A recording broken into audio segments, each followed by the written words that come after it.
اور یہ اللہ کے غضب کے حقدار ہوئے. ذالک بانہم کانوا یکفرون بآیات اللہ.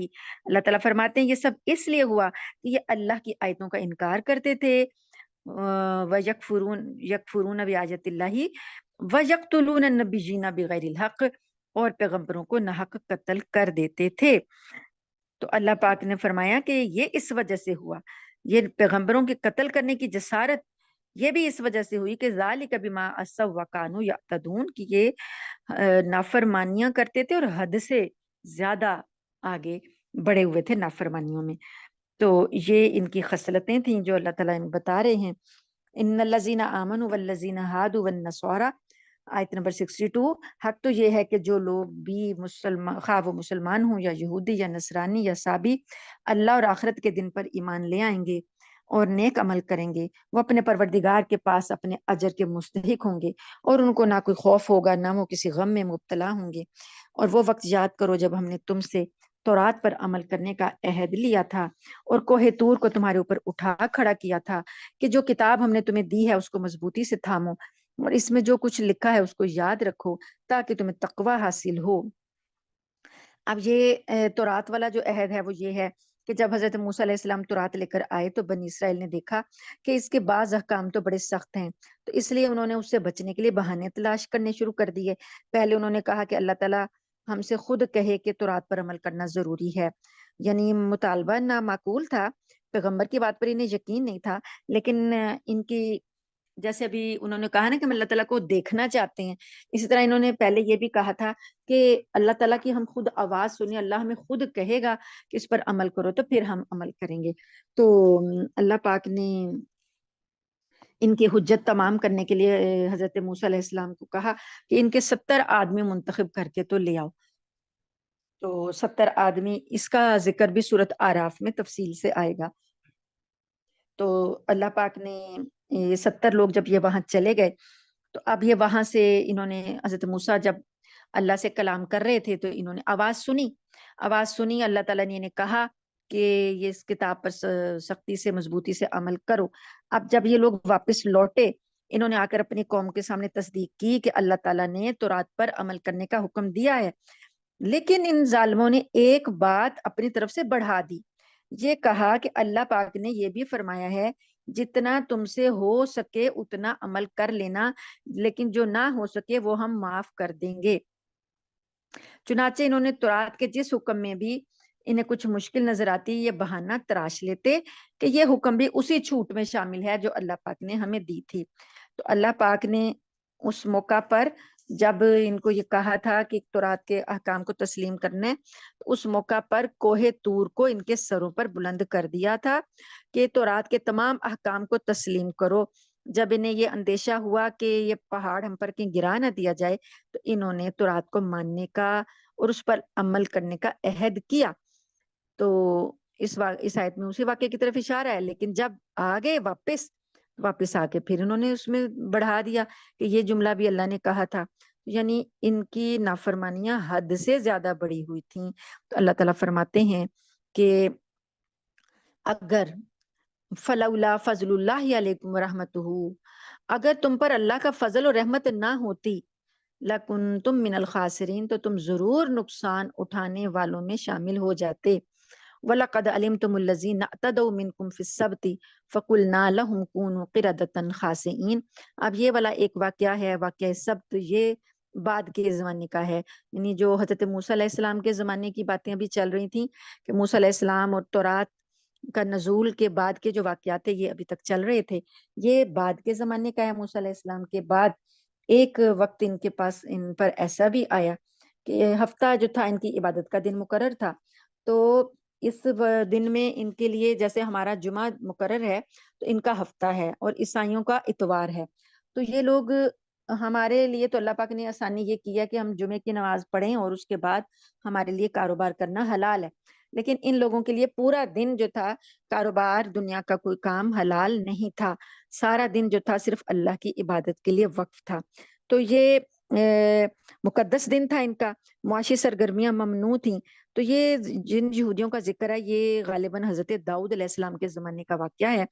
تو وہ وہاں ان کے زمانے میں ایک تھا، یعنی قبیلہ تھا، یہ کسی سمندر کے کنارے رہتے تھے اور مچھلیاں پکڑا کرتے تھے.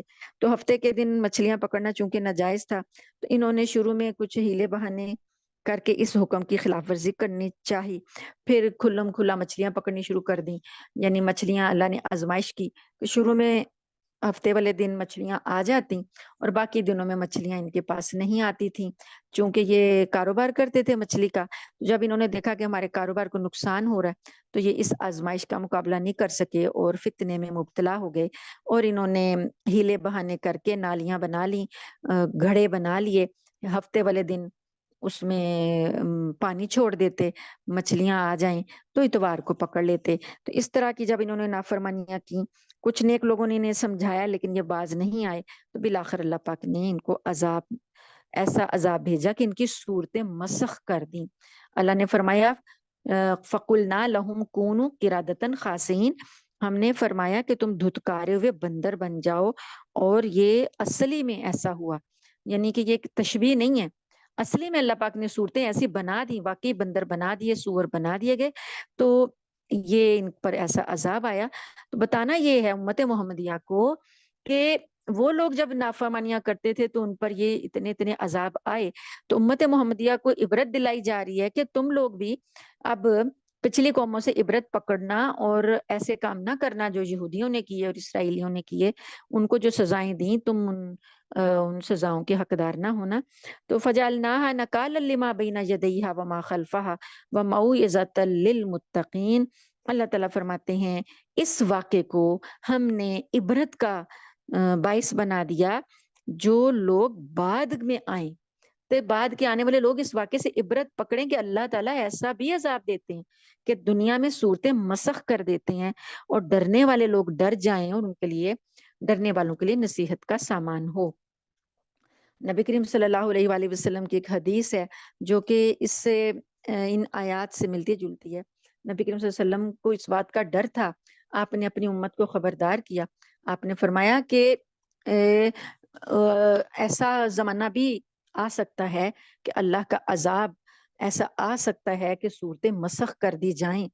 تو آپ نے ڈرایا اپنی امت کو کہ تم لوگ ایسے کام نہ کرنا، کیونکہ اللہ پاک ایسے بھی عذاب نازل کرے گا کہ صورتیں مسخ ہو جائیں گی. تو یہ عبرت کا مقام اللہ نے خود بھی کہا نا کہ یہاں پر عبرت ہے. نبی کریم صلی اللہ علیہ وسلم نے فرمایا کہ میری قوم یہودیوں کی، ایک وقت آئے گا کہ یہودیوں کی اتنی مشابہت اختیار کرے گی کہ جیسے ایک جوتے کے جوڑے کے دونوں پیر ہوتے ہیں نا، دونوں ایک دوسرے سے مشابہ ہوتے ہیں، جیسے جوتے کے دونوں پیر ایک دوسرے سے مشابہ ہوتے ہیں، تو میری قوم میں یہودیت کے ساتھ ایسی مشابہت ہو جائے گی قیامت کے قریب کے زمانے میں. وہی کام جو یہودی کرتے ہیں میری قوم ساری کی ساری وہی کام ویسے ہی افعال انجام دے گی. تو یہ قرب قیامت کا زمانہ ہوگا. تو اللہ تعالیٰ سے دعا ہے کہ اللہ تعالیٰ ہمیں ہر ایسی مشابہت سے بچائے جو کہ بنی اسرائیلیوں کی مشابہت ہے. اب اس میں بنی اسرائیلیوں میں عیسائی بھی ہیں، یہودی بھی ہیں. تو نبی کریم صلی اللہ علیہ وسلم کی یہ بھی حدیث ہے من شبہ بقوم، جو کسی قوم کی شباہت اختیار کرے گا فہو منہم، وہ انہی میں شمار کیا جائے گا. تو اگر جس کی خواہش یہ ہو کہ اس کا شمار نبی کریم صلی اللہ علیہ وسلم کے امتیوں میں ہو تو اسے نبی کریم صلی اللہ علیہ وسلم کے سنتوں پر عمل کرنا ہے، اور جن کو اس بات کی کوئی پرواہ نہیں ہے کہ اللہ تعالیٰ ہمیں کس میں شمار کرتے ہیں، پھر وہ جو مرضی اختیار کرتے پھر شباہتیں. تو ہر عمل جو ہے اس کے پیچھے ایک نیکی، ایک سزا، ایک جزا، ایک گناہ چھپا ہوتا ہے. کیسا عمل کر رہے ہیں وہ انسان کی نیت پر ہوتا ہے، وہ کس نیت سے کر رہا ہے وہ اس کو پتا ہوتا ہے. تو اللہ تعالیٰ سے دعا ہے کہ اللہ تعالیٰ ہمیں ان ساری برائیوں سے بچائے جو کہ گزشتہ اقوام میں تھیں، نبی کریم صلی اللہ علیہ وسلم کا سچا پیروکار بنائے. ہمیں قرآن پاک کا جو ہم نے یہ دور شروع کیا، اللہ پاک اسے ہمیں کامیابی کے ساتھ ہمیں برکت عطا کرے اور اسے قبول بھی فرمائے، اور اللہ تعالیٰ ہم سے یہ خدمت جو لے رہا ہے اسے قبول فرمائے. آمین ثم آمین. دعا کر لیجئے.